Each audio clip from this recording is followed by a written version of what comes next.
तर जे काही केलंय ना ते सगळं काही प्लॅनिंग करून केलेलं आहे. ती मुलगी खूप चतुर आहे पण दाखवत नाही. अहो तिच्या मनात एक आणि ओठावर एक असतं. पण आता काही म्हणा, ती मुलगी कायम आपल्या आजूबाजूला असणार आता. कायम. आता वरून देव जर येऊन बोलला ना की आयुष्यभर घरात राहील तरी मी त्याचं ऐकणार नाही. मी हिला घराबाहेर काढूनच स्वस्थ बसेन. हो पण कधी आई? वेळ आल्यावर. आता घाई करून चालणार नाही. कारण माझ्या इंद्राला त्रास होऊ नये म्हणून मलाच त्याची ढाल बनून राहावं लागणार आहे. ही मुलगी माझ्या इंद्रावर वार करायला आली ना हे चांगलं ओळखून आहे मी. आई त्या मुलीनं कितीही वार केले ना ते सगळे वार आपण परतवून लावूयात. तुम्ही अजिबात काळजी करू नका, मी आहे ना तुमच्यासोबत. पण आई, ह्या घरातून त्या मुलीला घालवण्यापेक्षा ती स्वतःहून या घरातून कशी निघून जाईल यासाठी आपण प्रयत्न करायला हवेत. म्हणजे काय करायचं ते मी बघते. तुम्ही फक्त माझ्या पाठीशी उभ्या राहा. मग बघाच आजच तिचा हिशोब कसा चुकता करते ते. पण नेमकं काय करणार आहेस ते तरी सांगशील का नाही? आई आता बोलण्यात वेळ घालवायला नको. त्यापेक्षा मी करूनच दाखवते ना.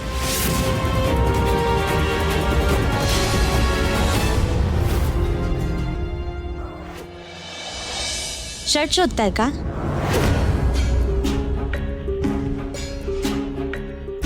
हे घ्या, रत्ना काकीने द्यायला सांगितलं. हात बरा आहे का तुमचा? ठीक आहे. खूप भाजलं का? मी मलम लावून देऊ का? नाही, अहो लावून देते, थोडं तुम्हाला बरं. सांगितलं ना मी, नाहीये गरज त्याची काही. मला बोलायचं होतं तुमच्याशी. बोल. ते लग्नानंतर काय बोलणंच झालं नाही ना. तुम्ही असं अचानक लग्नाला उभं राहिलात. चोख. नाही म्हणजे त्यांनी खूप गोष्टी बदलल्या. तुम्ही जर त्या दिवशी लग्नाला उभं राहिला नसतात तर माझं अख्खं कुटुंब, माझं आयुष्य उद्ध्वस्त झालं असतं. आणि आईचं तर काय झालं असतं याची कल्पना पण करवत नाही. तुमच्यामुळे तिचा जीव वाचला. तुम्ही खूप मोठी गोष्ट केलीत माझ्यासाठी. मी तुमचा आभार. It's okay. तू जाऊ शकतेस. मला रेडी व्हायचंय. ठीक आहे, वा तुम्ही रेडी, जाते मी.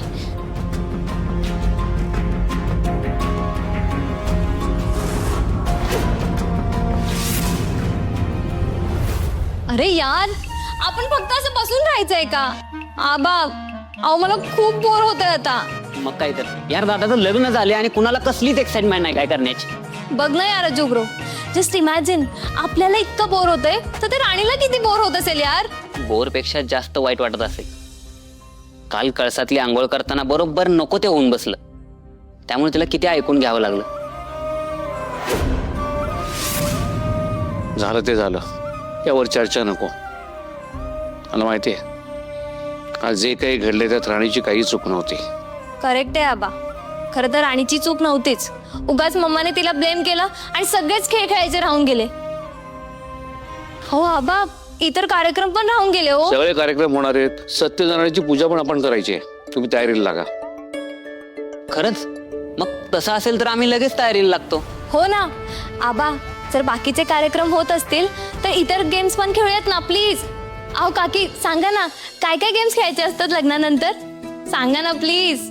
अरे हो हो हो, सांगते. किती घाई करता रे तुम्ही दोघं? अगदी सांग नाही, घरातलं वातावरण चेंज व्हायला नको का? अरे खेळ म्हणजे आपले पारंपरिक खेळ असतात. जसे की एक परात घ्यायची आणि त्या परातीमध्ये काही वस्तू टाकायच्या आणि त्या वस्तू दिसू नयेत म्हणून कुंकवाचं पाणी भरायचं आणि मग नवरा नवरीला त्या वस्तू शोधायला लावायच्या. ज्याला पहिल्यांदा सापडेल तो जिंकला. आणि हा दुसरा एक खेळ म्हणजे एकाने मुठीमध्ये सुपारी धरायची आणि दुसऱ्याने ती एका हाताने सोडायची. वाव, किती इंटरेस्टिंग आहे. काकी, आपण अजून काय खेळू शकतो? हा, आणखी एक म्हणजे दोघांनी एकमेकांना एकमेकांबद्दलचे प्रश्न विचारायचे आता जो त्या प्रश्नांची बरोबर उत्तरं देईल तो जिंकला. वा, एकच नंबर. चिकू, हे सगळं लिहून घेतलंस ना तू? आजीब्रो, आपलं सगळं इथं असते, कळलं ना? अरे यार सांगा ना, आपण सगळ्यात आधी कुठल्या गेम पासून सुरुवात करायची? काही खेळ खेळायची गरज नाहीये.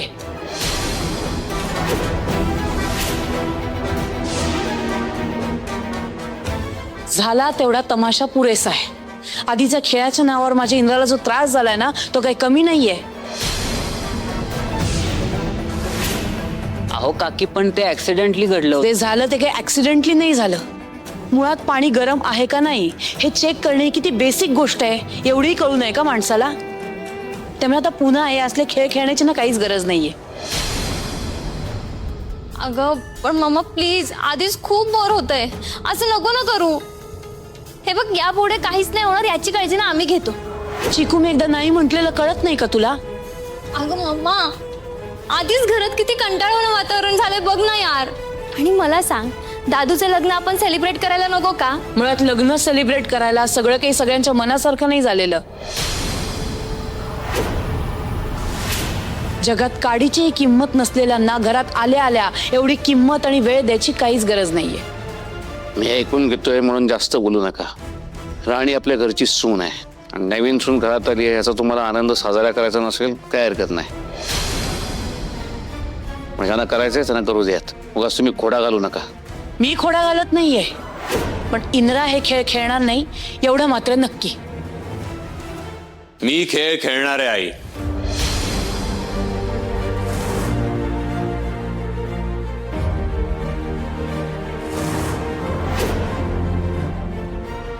इंद्रा, काय बोलतोयस तू? आई डोंट वरी, एवढं काही नाही झालंय.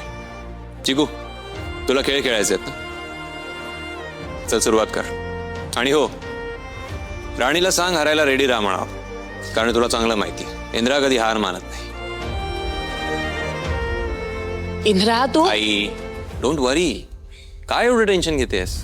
काही नाही होणार. चला आता दादू पण रेडी झालाय, तर आपण सुरुवात करूयात. ओके, आधी आपण प्रश्न विचारण्याचा गेम खेळूयात. आजीब्रो जा पटकन राणीला.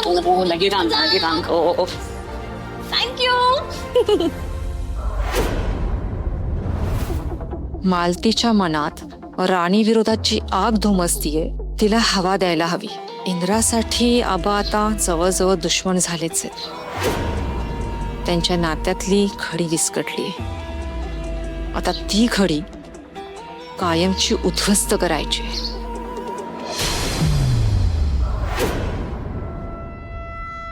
आली मालतीच्या मनातल्या धुमसणाऱ्या आगीला हवा देणारी.